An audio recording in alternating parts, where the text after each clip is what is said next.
दोस्तों आप मेरे पीछे जो देख रहे हैं ये एआई करने का तरीका, और इस एआई करने के तरीके के पीछे जो हम पशुपालन में एक बड़ा नुकसान उठाते हैं कि इसका सही समय कौन सा होता है। मेरे जैसे और आप जैसे आम पशुपालक को ये नहीं पता चलता कि एआई का सही समय कौन सा होता है।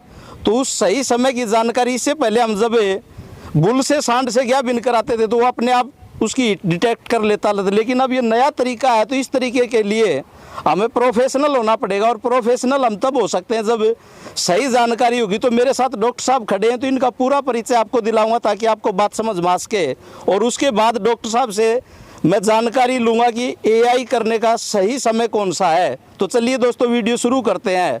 आप देख रहे हैं फार्मिंग गुरुजी यूट्यूब चैनल, और मैं हूँ आपका दोस्त सुरजीत सिंह।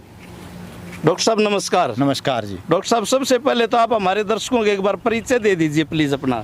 मैं डॉक्टर DK शर्मा हाँ जी सर। है इनोवेशन AI ट्रेनिंग इंस्टीट्यूट का प्रिंसिपल के पद पर आसीन हूँ, और मैं इस AI ट्रेनिंग के थ्योरी और प्रैक्टिकल दोनों के मेरे ही देख रेख में ये बच्चों को दी जा रही है ये AI की ट्रेनिंग। अच्छा डॉक्टर साहब आपसे बिल्कुल आप डॉक्टरी भाषा को छोड़कर देसी भाषा में हमें समझाने का प्रयास करें कि एआई का सही समय कौन सा होता है ताकि आम पशुपालक तक बात पहुंच सके और उसकी समझ में आ सके। हाँ जी डॉक्टर बिल्कुल आपने ठीक सोचा कि ये बहुत बड़ी एक समस्या है किसान के लिए भी, और हमारे तकनीकी व्यक्तियों के लिए भी समस्या है कि किस समय वो AI करें, या प्राकृतिक संभोग से अगर जो कराते हैं कुछ लोग वो भी कि किस समय उसको पशु मिलान करवाएं ताकि उसकी गर्भ ठहरने की परसेंटेज हम ज़्यादा से ज़्यादा ले सकें, मीन्स 80% 90% जो हम ले पाएँ। तो मैं आपको बता दूं, या किसान भाइयों के लिए भी ये सलाह है कि जब वो पशु मध्यकाल में आता है, या जिसको हीट पीरियड कहते हैं, हीट में आता है, तो उसके साथ बहुत सारे लक्षण उसमें किसान देख सकता है, जैसे कि पशु का रंभाना। वो एक शुरुआती दौर से लेकर आखिर तक जारी रहता है। लेकिन जैसे आपने सुना भी होगा हमारे बुजुर्गों से कि वो पशु का AI करना या प्राकृतिक संभोग से मिलान करवाना टूटते आमे में होना चाहिए, और इस टूटते आमे के सही निशानी किसान देख सकता है कि उसके वजाइना और उसके योनि से जैसे निकलता हुआ वो चिपचिपा पदार्थ जिसे हम म्यूकस कहते हैं, वो म्यूकस हालांकि जब वो बोलना शुरू करती है उस समय वो गाढ़ा होता है, थोड़ा होता है, लेकिन पारदर्शी होता है।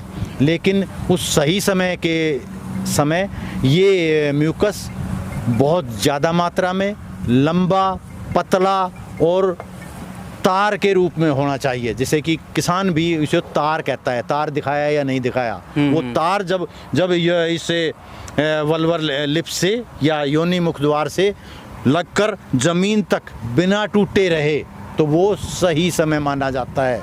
किसान के लिए भी ये सूचना है कि जब वो तार इतना लंबा हो कि जमीन में लगने के बाद भी वो ना टूटे, जब पशु खड़ा होता है। दोस्तों डॉक्टर साहब एक चीज जो मैं बात समझ पाया कि पशु बैठा है तो यहाँ से जो निकलता है तार बिल्कुल पानी के जैसा सफेद हो जाएगा और जमीन तक टच करना चाहिए, ऐसा नहीं कि वो टूट कर गिरता है। तो मैं समझ पाया कि वो बिल्कुल इवन जब बैठ के खड़ी होती तब भी मैं कहता हूँ वो नहीं टूटेगा, क्योंकि वो उसमें इतनी इलास्टिसिटी होती है वो कि वो नहीं टूटना चाहिए इसके योनि मुख द्वार से लेकर जमीन तक। और ये तो किसान के लिए एक सूचना मात्र है, लेकिन ये सबसे सटीक कारण है या सटीक सूचक है कि वो किस समय AI करवाए। इसका दूसरे शब्दों में भी हम बखान कर सकते हैं, किसान या पहचान सकता है कि AM to PM, हालांकि इंग्लिश का वर्ड है कि जैसे कि पशु सवेरे हीट में आता है 8 AM, तो सही समय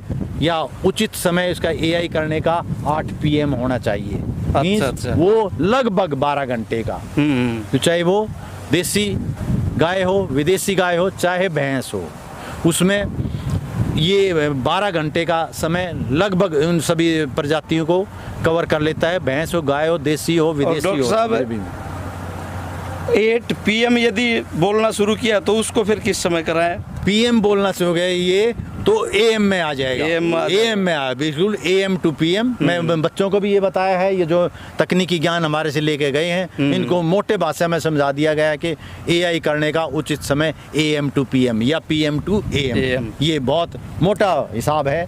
इसके दौरान हम वो टूटता अम्मा जरूर आ जाएगा, जिसमें कि हमारे बुजुर्ग ने जो दस्तूर बताया है कि उसमें जरूर पशु ठहरेगा। तो दोस्तों, जो मैं समझ पाया और आप भी समझ पाएंगे, डॉक्टर साहब ने बताया कि लगभग 12 घंटे के बाद AI कराएं। और जो मैं पूछना चाहता था 8 PM में, उसका हमारा जो देसी भाषा में जब हम अपने गांव में सांड से कराते थे तो उसका हमारे बुजुर्ग कहते थे, और बात सही भी थी किसी हद तक, कि भैंस रात के समय ज़्यादातर बोलती है, तो उसको तारों की छाँव में, कहने का मतलब हमारे बुजुर्गों का ये होता था कि सुबह 10 बजे से पहले और कोई भी घर के काम करने से पहले उस भैंस को क्या बिन कराना चाहिए ताकि अच्छा रिजल्ट मिल सके। तो कहीं ना कहीं आधुनिक और परंपरागत जो हमारा ज्ञान उसका मिलान इस बात में भी हो जाता है कि भैंस को यदि रात में बोलती है तो तारों की छाँव में ही क्या बिन करा दे। डॉक्टर साहब ने ये आधुनिक तकनीक की इतनी अच्छी जानकारी दी, डॉक्टर साहब आपका बहुत बहुत धन्यवाद। थैंक यू दोस्तों, वीडियो आपको कैसी लगी कमेंट करके जरूर बताइएगा। और जो भाई बहन पहली बार इस चैनल की वीडियो देख रहे हैं, साइड में सब्सक्राइब लिखा हुआ बटन होगा, उसको दबा लें, फ्री ऑफ कॉस्ट है। अपनी वाणी को विराम देता हूँ। धन्यवाद। जय हिंद, जय जवान, जय किसान।